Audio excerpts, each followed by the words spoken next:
मकर संक्रांति केवल एक पर्व नहीं, यह मनुष्य के अंतर्मन में घटने वाली एक सूक्ष्म क्रांति है।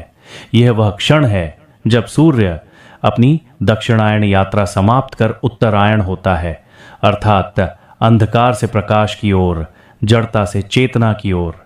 यही कारण है कि सनातन परंपरा में मकर संक्रांति को आत्मिक उन्नयन का द्वार माना गया है।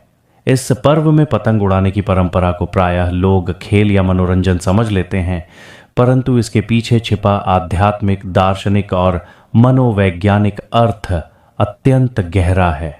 पतंग वास्तव में मनुष्य की आत्मा का प्रतीक है, जो ऊंचाइयों को छूना चाहती है, विस्तार चाहती है, स्वतंत्रता चाहती है। और पतंग का धागा वह है अनुशासन, मर्यादा और विवेक। यदि पतंग के पास धागा न हो तो वह उड़ तो सकती है पर टिक नहीं सकती। यही मनुष्य का जीवन है। यदि इच्छाएं हों पर संयम न हो, लक्ष्य हो पर संस्कार न हो, तो ऊंचाई क्षणिक बन जाती है। सनातन दर्शन हमें सिखाता है कि स्वतंत्रता और नियंत्रण का संतुलन ही जीवन की कला है।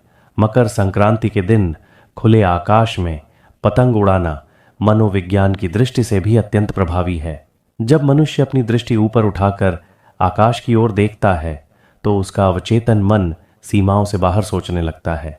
यह एक प्रकार की मेंटल रीसेट प्रक्रिया है, जहां व्यक्ति अपने भय, तनाव और कुंठाओं को नीचे छोड़ देता है और संभावनाओं की ऊंचाई में प्रवेश करता है। दार्शनिक रूप से पतंग हमें यह भी सिखाती है कि जीवन में प्रतिस्पर्धा हो पर द्वेष नहीं। आकाश में अनेक पतंगे होती हैं, टकराव भी होता है, पर अंततः हर पतंग अपने धागे और संतुलन से उड़ती है।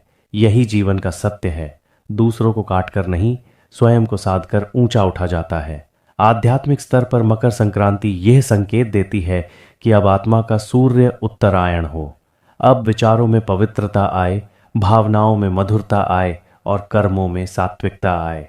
तिल और गुड़ का सेवन भी इसी का प्रतीक है। जीवन में मिठास हो पर अहंकार की कठोरता न हो। जब हम पतंग उड़ाते हैं और उसे आकाश में स्थिर रखते हैं तो हम अनजाने में अपने मन को भी स्थिर करना सीखते हैं।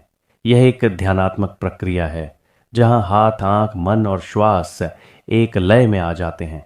यही कारण है कि सनातन परंपराएं केवल रीति नहीं बल्कि मानसिक और आत्मिक चिकित्सा भी हैं। मकर संक्रांति हमें यह स्मरण कराती है कि ऊंचा उड़ना गलत नहीं, पर जड़ों से जुड़े रहना आवश्यक है। जो व्यक्ति अपने जीवन की पतंग को संस्कारों के धागे से बांध लेता है, वही व्यक्ति सच्चे अर्थों में आकाश का अधिकारी बनता है।